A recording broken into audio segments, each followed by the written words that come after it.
So we have a presentation this afternoon from the Rhode Island Public Expenditures Council on their study on housing. And I've asked them to give us about 20 minutes of presentation and then to open the floor for your questions and comments.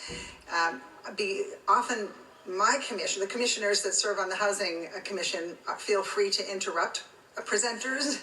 However, I will ask that we hold all of our questions and comments to the end since there are so many of us at this meeting today. Once they are finished presenting, if you wish to ask a question or make a comment, you press what we call the recog button. That's the white button. Mike here will, a light goes on and he knows that you wish to speak. He'll turn on your mic, which is next to your desk. You'll have to pull it out of the hook and then speak into it. I don't think you need to rise. Members rise when we speak, but I don't think that's necessary unless you feel moved to rise. Any questions about logistics? And Tom and I are committed to an hour and a half. We're hoping with this large group we can make that happen. Tom, any comments about logistics? All right, then I'll invite our two presenters, Jeff Hamill and Mike DeBiase, to the podium.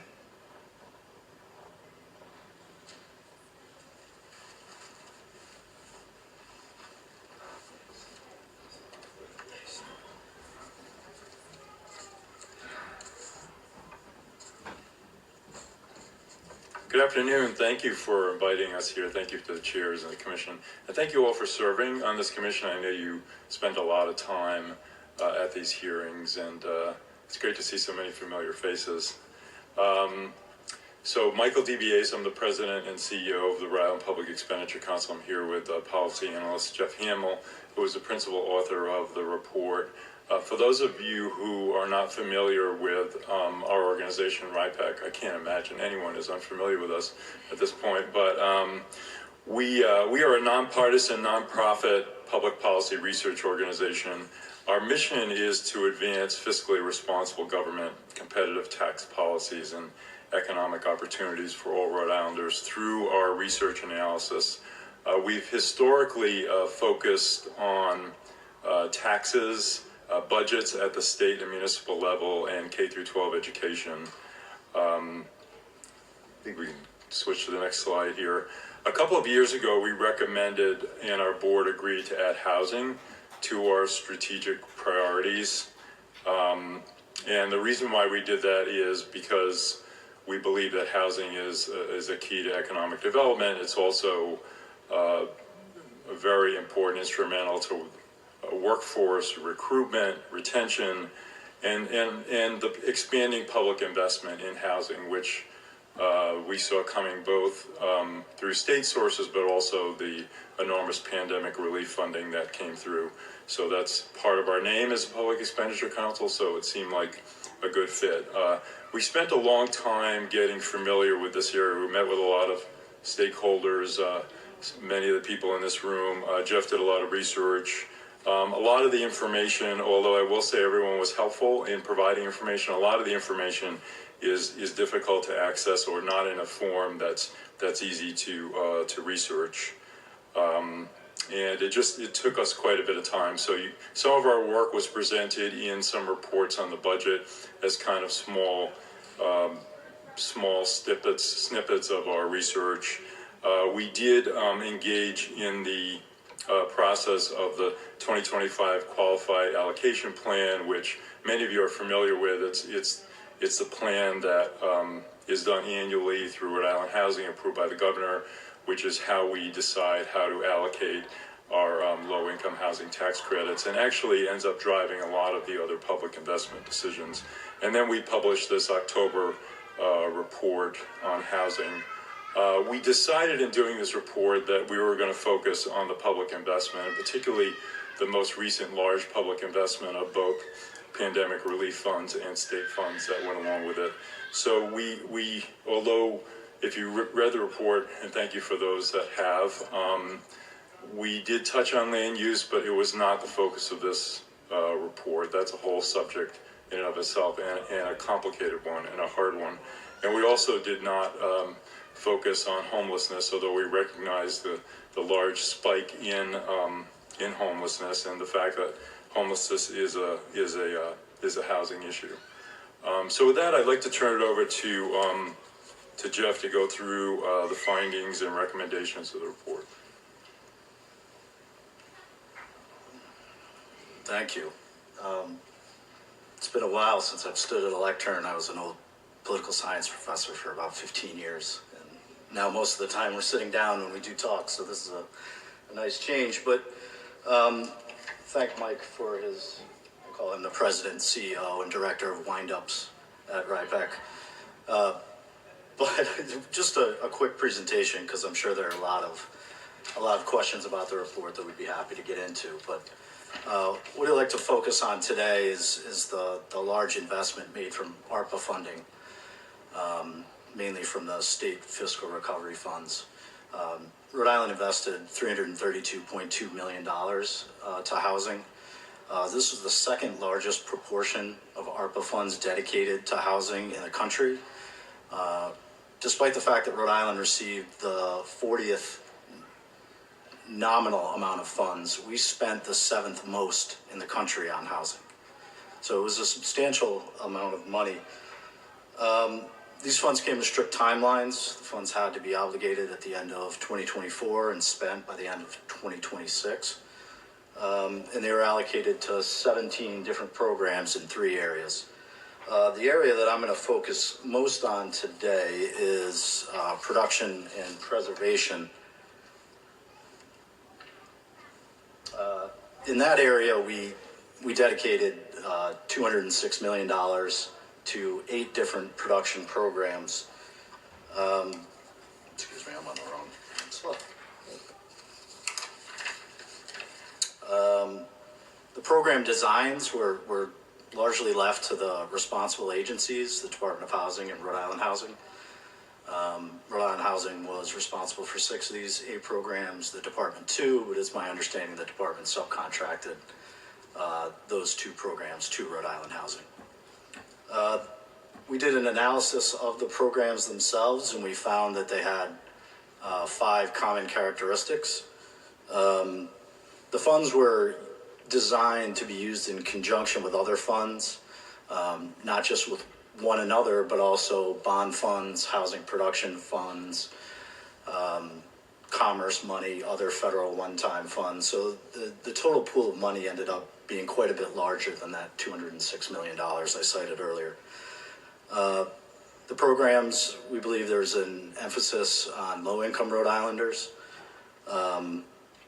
Little or no credit was given to the production of middle-income or market-rate units. We believe that social and other goals supplemental to the provision of housing were emphasized. And we also found that financial considerations were de-emphasized. So we've received a lot of feedback, and what we've heard is that people want to know, okay, what did we get for this investment? So when you total up the SFRF production programs, if you total up the housing production fund money, the bond money, other federal one-time funds, it's $273.2 million to 42 developments, affecting a total of 2,369 units of housing. Of that number, 1,759 were affordable, so as defined below, affordable to those earning below 80% AMI. Of those number, 1,441 were the product of new construction, thereby adding to the housing supply, so 1,441 net new units. 307 rehabilitation units, and 11 one-for-one replacements.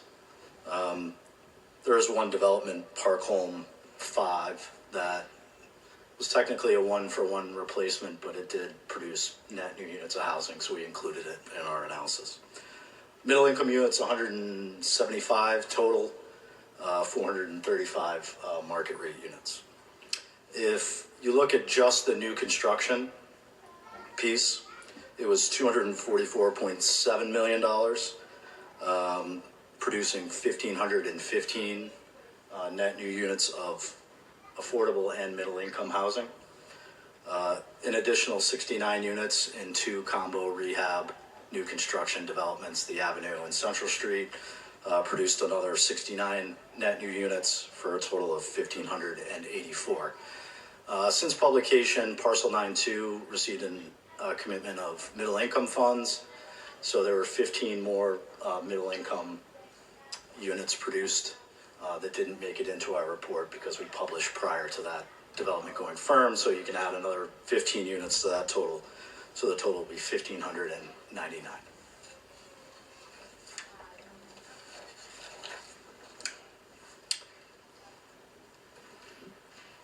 So a little more summary analysis. Sizes of developments range from 4 to 176 units. The average was around 48 units. This was a top-heavy program. The 4 largest developments accounted for 35% or so of the total number of units. They were distributed throughout 15 communities, nearly half of which were in Providence and East Providence.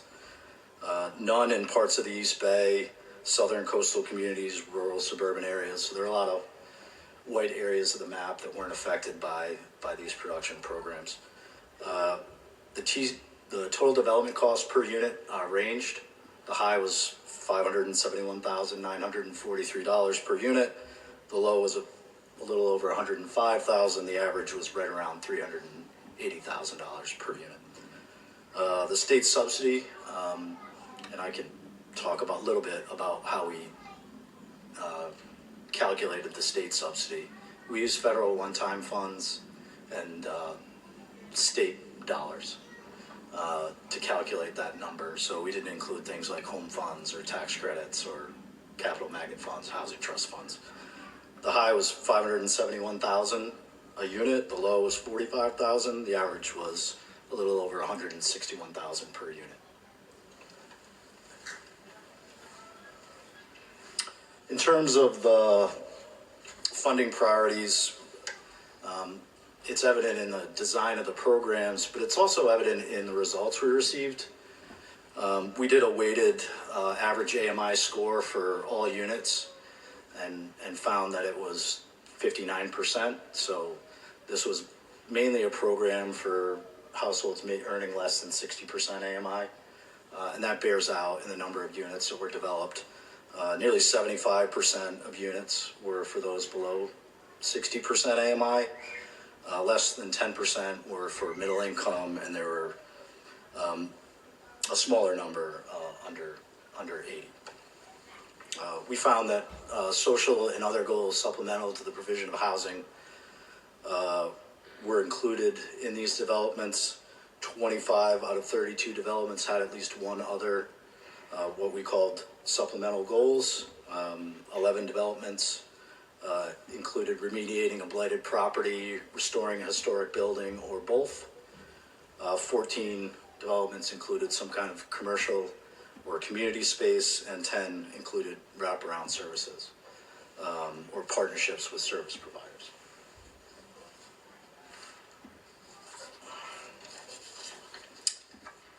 We found that mixed income developments were not prioritized. A majority of these developments were 100% affordable or 100% middle income. Of the 15 mixed income developments, more than 2/3 offered less than a quarter of the units to middle income or market rate units, and only 3 developments had a majority of mixed income or market rate in a mixed income development. We also found that project costs were de-emphasized. Over half of the projects carried total development costs of above $400,000. 23 developments had a higher development cost than the average price of a condominium that you could buy on the marketplace. And 3 development had higher development costs than $500,000 per unit. So that is a very brief summary of a 50-page report. Like I said, I'm happy to answer questions on anything else, but just talk a little bit about our recommendations that we believe the state should expand its range of investments to include more middle income and market rate housing. If you think about Rhode Island's housing challenges, our feeling is that we are in a supply crunch. and the state desperately needs more units. And the way you do that is by incentivizing those units that require the least amount of subsidy. And middle income and market rate units require little subsidy, so therefore if you're going to bend the supply-demand curve, doing it through heavily subsidizing new construction for those at the very low level of the income scale is not going to bend that curve. So policy options, we believe incentivizing mixed income developments in all state housing development programs. The state's qualified allocation plan already has a provision for including mixed income units. We would like to see that scoring criteria increased, and we'd also like to see it throughout the state's housing development programs. We're also recommending decoupling the state LIHTC program from the federal LIHTC program. A lot of other states pair the programs together because their tax credits are true tax credits. You have to sell them on the market, and so it's easier to pair it with the federal LIHTC, and you can use the same syndicator to do that selling. But in Rhode Island, we don't really have a tax credit program that way. We have a rebate program, so developers receive a subsidy. So that opens up a range of possibilities that the current regulations do not allow for. And not to offer recommendations to the Land Use Commission, that's pretty obvious, but we think that maybe the most effective way to build market in middle income housing is through land use reform. Our second recommendation is that we need more investment. We have a slide that gives a sense of scale of what the federal government provides in a given year, and it dwarfs the state investment. Really, the state, in terms of its production, this has been a federal game that uses federal dollars. We have had periodic bonds, but we really haven't invested very much in housing, and despite this historic investment we made over the last few years, that money is expiring, and Rhode Island is sort of in danger of going back to the, say, $9.5 million a year that we were invested prior to the pandemic. So I know RIPEC doesn't, it's not really our bag to do new taxes, but we think there's some availability in the current real estate conveyance tax, the high-end tax, which doesn't bring in a lot of money. It's about $3 million a year on top of the 4.8 or so that the previous real estate conveyance tax brings in.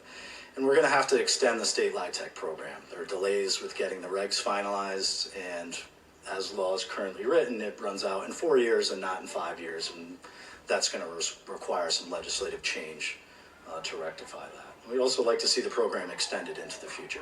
It's a good program, it's a good investment, and it is a big deal because, $30 million annually is 3 times what we spent on average for the previous 20 years.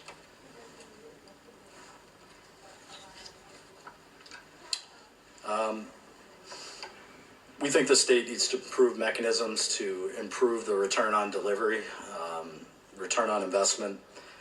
If you include all the rehabilitations that were included in these programs, it's about $275 million to produce 1,600 net new units.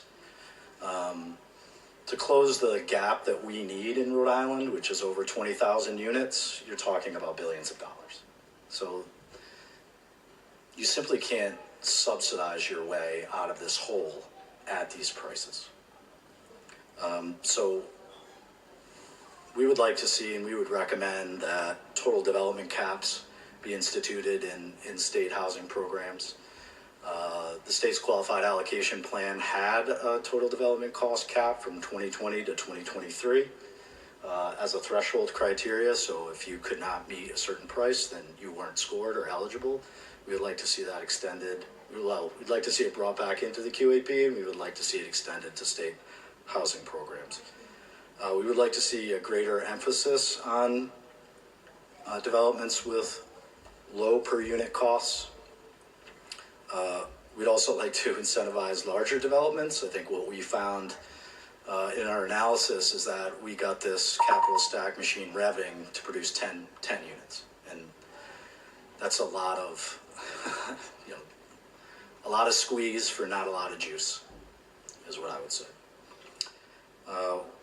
We would like to see a de-emphasis on the social goals, supplemental to provision of housing.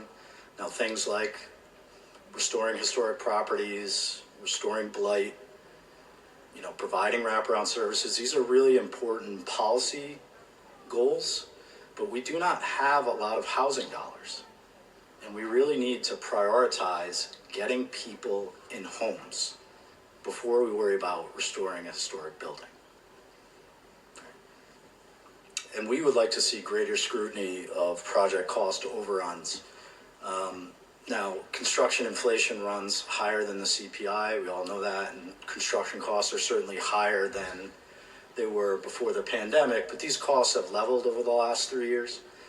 And what we're seeing in some analysis is increases in cost from preliminary to firm financing of 15, 20, sometimes over 30%, requiring additional subsidy. Right? Now, these are overprescribed programs. This is supposed to be a competitive environment. We would like to see some of these projects rescored based on their new costs, not their initial costs.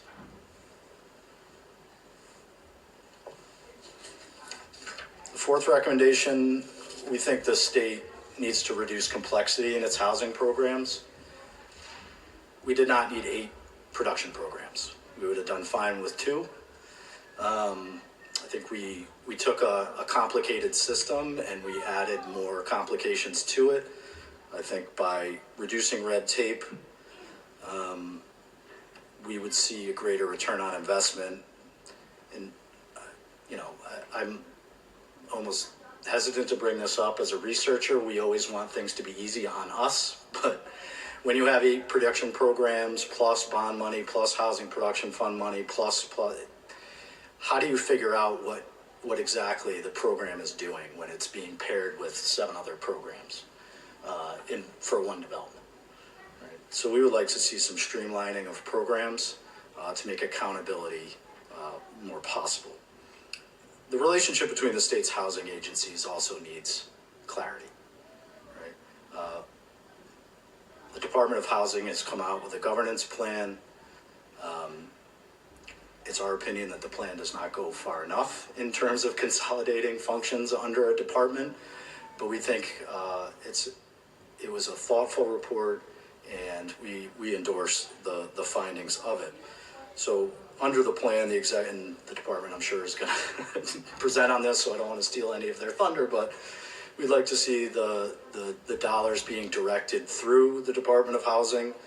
We would like the executive office to draft both the QAP and the state housing plan, to see the Secretary of Housing as chair of the Rhode Island Housing Board, and we'd like to see the HRC become more in an advisory role rather than in allocating funding. And as I mentioned, we believe you have to reduce the number of programs.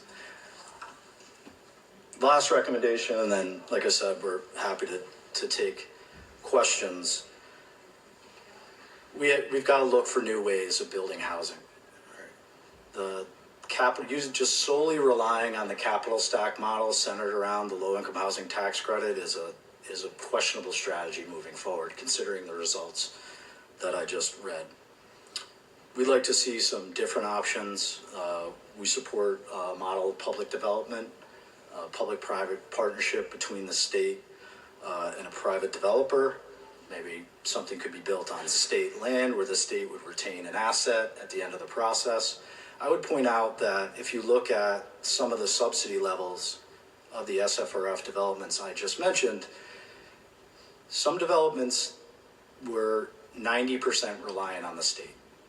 Right? The state put in 90% of the money for the development and left that deal with no equity. Right? The average was 33%. So in a lot of these developments, the state is literally the largest investor already, and we would like to see, now, does that mean the state holds on to ownership of that building in perpetuity, maybe, but you could also sell the building and use the funds to then fund future developments. We think Rhode Island Housing has a really promising turnkey program that does not receive much annual funding, about $1 million.